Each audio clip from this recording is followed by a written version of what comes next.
এই যে নানান ধরনের আশঙ্কার মধ্যেও তো আর মাস ছয়েকের মধ্যে নির্বাচনের দিকে সরকার এগোচ্ছে বলছে, তাহলে রাজনৈতিক দলগুলোর উপরে আসলে কতটুকু নির্ভর করে, যেটা জনাব ফয়েজ বলছেন যে তারা যদি চায় তাহলে একটা সুষ্ঠু নির্বাচন করা সম্ভব? দেখুন, আমি বলবো নির্বাচনের মূল দায়িত্ব রাজনৈতিক দলগুলোর। অন্তর্বর্তী সরকারের দোষ ত্রুটি ধরে কি গোছালো হলো কি হলো না এগুলো করে ভালো নির্বাচন হবে না। এখানে যারা ক্ষমতার কেন্দ্রে যাওয়ার জন্য নির্বাচনে অংশ নেবেন তাদের ভেতর একটা ঐক্যমত্য আপনার তৈরি হতে হবে যে আপনি কি একটা সহিংস নির্বাচন চান নাকি একটা উৎসবমুখর নির্বাচন চান। দেখুন, প্রশাসনিক ব্যবস্থা আপনি অনেক করতে পারবেন, আপনি জনপ্রশাসনকে কিছুটা হইলেও ঠিক করতে পারবেন, পুলিশে নতুন সদস্য নিতে পারবেন, সিনিয়র পুলিশদেরকে বলতে পারবেন ভালো হয়ে যাও এরকম। কিন্তু তাতে করে রাজনৈতিক দলগুলোর যে আপনি ধরেন প্রতিটা আসনে 3জন 4জন করে প্রার্থী তৈরি হবে, বিশেষ করে বিএনপির মতো দলে, এই টেনশন আপনি কি করে ধারণ করবেন? আপনি কি বিএনপির রাজনীতি করার কৌশল জানেন? কাজেই বিএনপিতে আমি নিশ্চিত আপনাকে বলে দিচ্ছি কমপক্ষে 3জন, এমনকি 7জনও প্রার্থী হতে পারে। এবং আপনি দেখেন এইবার কিন্তু মনে হচ্ছে কলাগাছ দাঁড়ালেই পাশ করে যাবে সেই সময়, কারণ হাসিনা পালিয়ে গেছে, আওয়ামী লীগ পালিয়ে গেছে, আওয়ামী লীগের দোসরদেরকেও নিষিদ্ধ করার চেষ্টা করা হচ্ছে। কাজেই এখন তো কলাগাছ দাঁড়িয়ে যাওয়া, পাশ করে যাওয়ার নির্বাচন। আমি বাস্তবিক অর্থেই বলছি, তাতে দ্যাট ডাজন্ট মিন নির্বাচন গুণগত মানে খারাপ, কিন্তু এই নির্বাচন কম প্রতিদ্বন্দ্বিতাপূর্ণ। কিন্তু সেটি যদি আপনি পুরানোর জন্য মানে অসম্ভব প্রতিদ্বন্দ্বিতা তৈরি করেন, আমি প্রতিদ্বন্দ্বিতা দেখছি বিএনপির ভেতরে। বিএনপির বাইরে জামাত ইসলামী ইতিমধ্যে 300 আসনে প্রার্থী দিয়ে দিয়েছেন। এনসিপির এখন পর্যন্ত যে অবস্থা খুঁজে পেতে দেখতে হবে কোথায় কোন ক্যান্ডিডেট দাঁড়ানোর মতো আছেন। তাদের বয়ান, বড় বড় রাজনৈতিক চর্চা, বিভিন্ন ধরনের পরিভাষা, এগুলো ঢাকা শহরে মিডিয়ার মাধ্যমে মানুষ উদ্বেলিত হচ্ছে, ভালোই মনে হচ্ছে। কিন্তু নির্বাচনের রাজনীতি তো ভিন্ন। সেখানে এখন বিএনপির নেতৃত্ব যদি ঠিক না করে যে তারা তাদের কর্মীদের, নেতাদের, প্রার্থীদের নিয়ন্ত্রণ করবেন, এই নিয়ন্ত্রণ করার ক্ষমতা এখন পর্যন্ত বিভিন্ন ক্ষেত্রে কারণ দর্শানোর নোটিশের বাইরে বিএনপি কি দেখাতে পারছে যে তারা তাদের নেতাকর্মীদের নিয়ন্ত্রণ করতে পারে? একদম দেখাতে পারেনি। দেখুন, কারণ দর্শানোর নোটিশ আমি সংখ্যা শুনেছি, বিএনপি বলেছে, কিছুদিন পরে ভুলে গেছি, কিছুদিন পরে ওই লোক কি আদৌ ফিরে এসছে কিনা আবার দলে আমরা জানি না। কেউ কেউ বলে থাকে এটা ব্যাজ অফ অনার, যে আমি যে বাইরে আছি তার মানে আমার শক্তিমত্তা এরকম, আমি দলের বিরুদ্ধে দাঁড়িয়ে কথা বলতে পারছি। কাজেই এই রাজনীতিগুলো, বিএনপির মতো দলের রাজনীতির ভঙ্গিটা কিন্তু ডিফারেন্ট। এটি আপনি ক্লাসরুমে ছেলে মেয়েদের সুশীল চর্চার রাজনীতি না, এটা ক্ষমতাপ্রেমী রাজনীতি। বিএনপির ক্ষমতায় যাওয়া আর না যাওয়ার মধ্যে $1 বিলিয়ন ডিফারেন্স তৈরি হবে, $100 বিলিয়ন।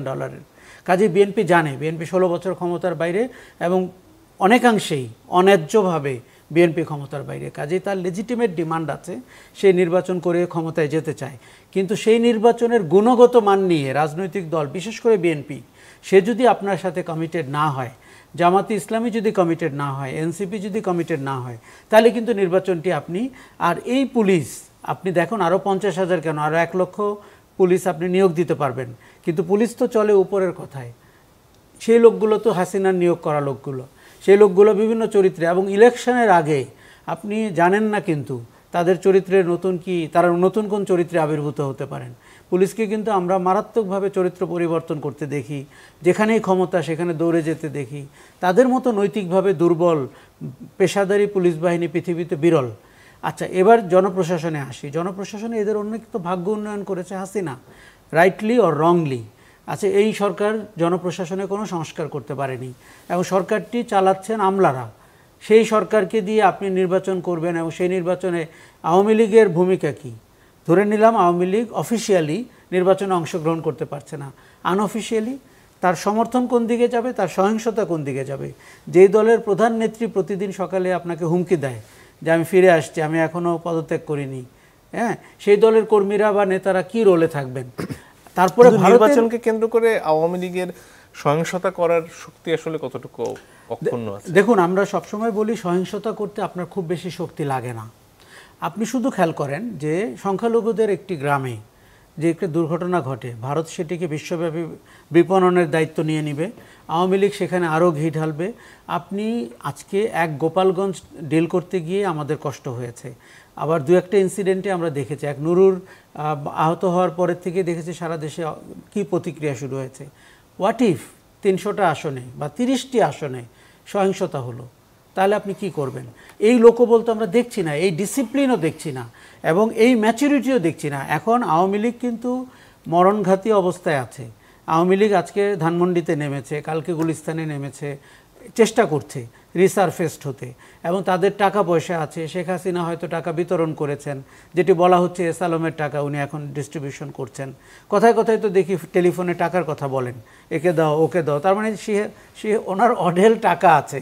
আর যেই রকম জেহাদি জোশে উনি দলকে নির্দেশ দিচ্ছেন, সবার বাড়িঘর চিনিয়ে দিচ্ছেন, এগুলো তো আপনার মানে বিচ্ছিন্ন ঘটনা ঘটাতে তেমন কিন্তু দলবল লাগে না।